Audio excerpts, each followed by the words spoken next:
The DS.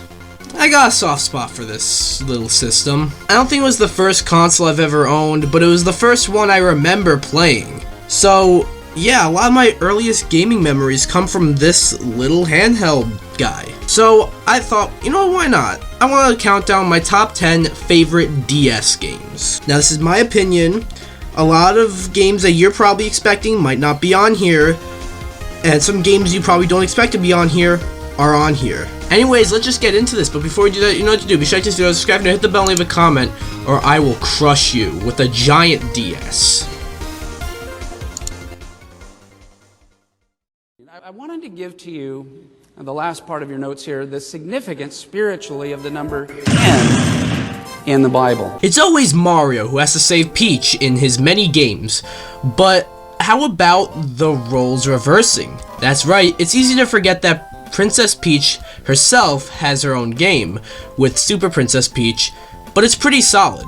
Super Princess Peach, just like Mario, is a side-scrolling platformer. However, Peach cries a lot in this game, but to her advantage.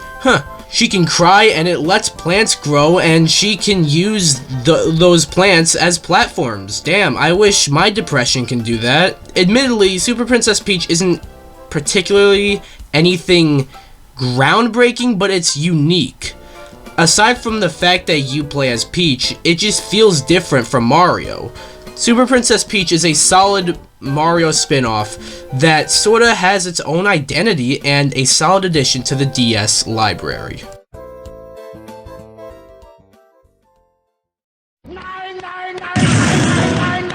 No, The World Ends With You for a while was one of those games that needed a sequel, but we finally got one recently.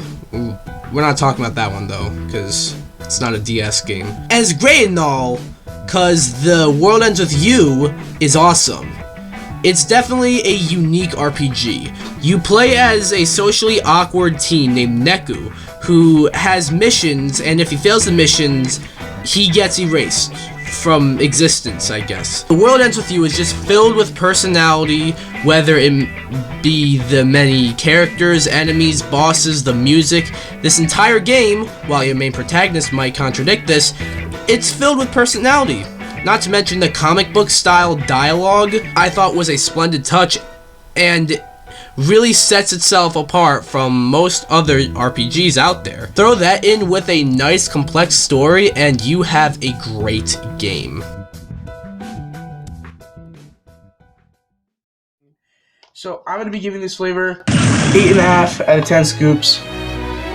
Every Nintendo system has to have a Zelda game, and for the DS, there's two. Phantom Hourglass and Spirit Tracks. I gotta go with Spirit Tracks. It's almost Wind Waker, but for the DS in a way, and that's a really good thing.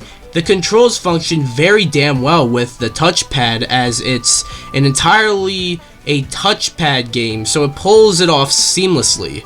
Also, I never thought controlling trains in a video game would be this fun.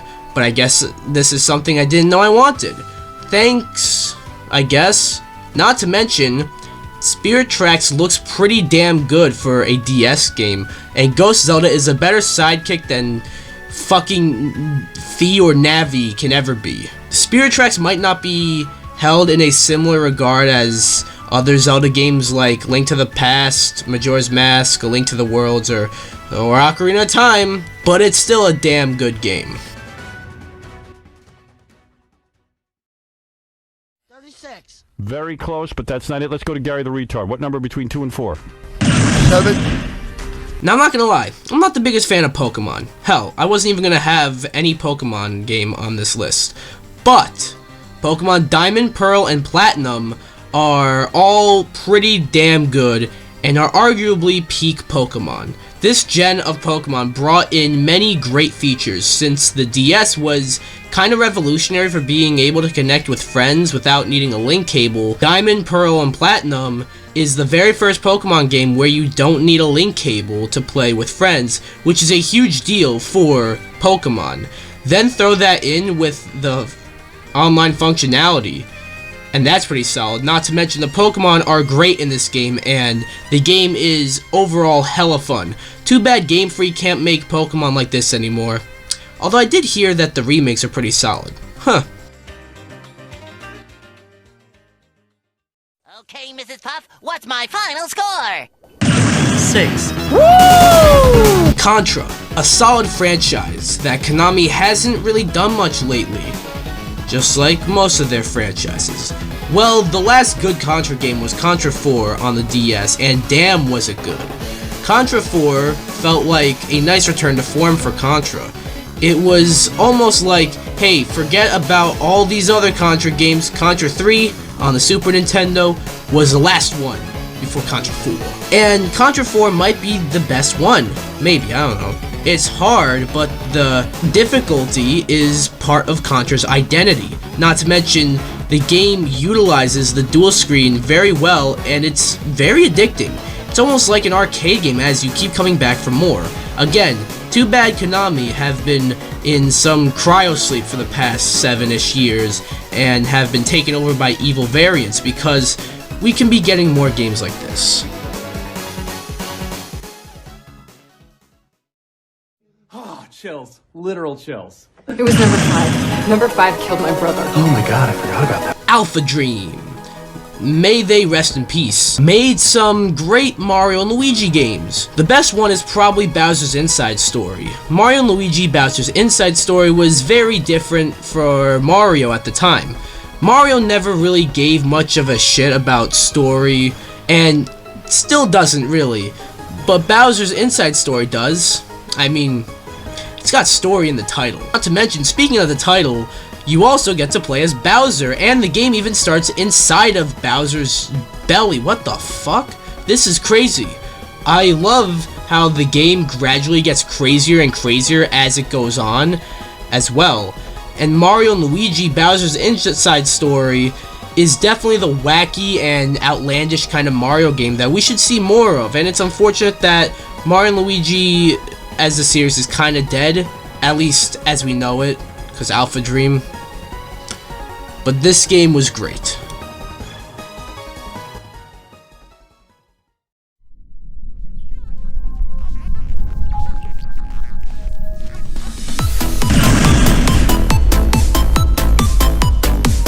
Tetris is Tetris, and that's a good thing.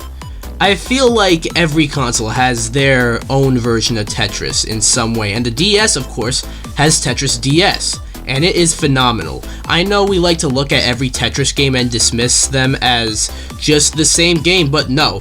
Tetris is a franchise, and Tetris DS is a treat to fans of that franchise, and Nintendo as well. Sure, there is the normal Tetris, which, trust me, never gets old. Tetris is one of those games that no matter how many times you re-release it, it finds a new way to be fun. But on top of that, you also get to control Nintendo games with the blocks. This adds a unique spin to Tetris that I never thought I needed. And it's a crazy amount of NES games too. From obvious ones like Mario and Zelda to games like Balloon Fight and even fucking Urban Champion. That game sucks, but that's beyond the point. It's Tetris, but possibly at its finest.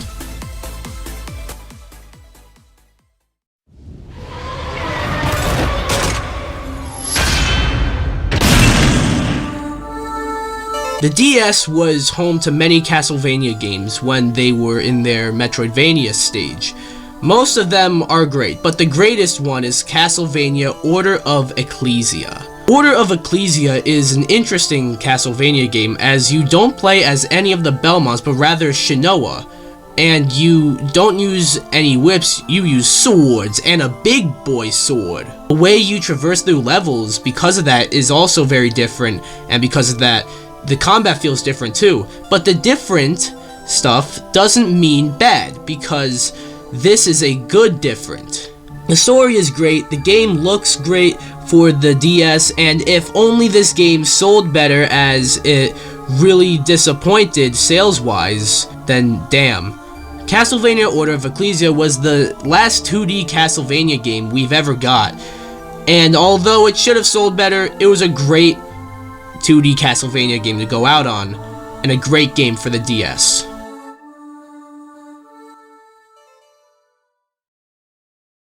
pencil do we take again? Number 2. Take a number 2. Looks like you took a big number 2. New Soup. But DPX, New Super Mario Bros. Is kinda lame. I get it. I too don't agree that the New Soup games were good enough to get installments as frequently as they did. But it all began with the very first New Super Mario Bros., which on its own is a pretty damn good game. This was before the new became old. Just keep that in mind. New Super Mario Bros. Was the very first 2D Mario game since Super Mario Land 2 on the Game Boy. Not to mention, it was a nice throwback to the older 2D Marios. It modernized the whole thing, but kept a lot of its charm intact. It seems a little generic now, but trust me, this was a big deal. I personally have a bit of a soft spot for this game myself, which might actually explain why it's so high. This was one of the earliest games I remember playing, hell, maybe even the earliest game, and I think it is a pretty fine game to start with. Again, it might not seem like much now, but New Super Mario Bros. Is a very solid game.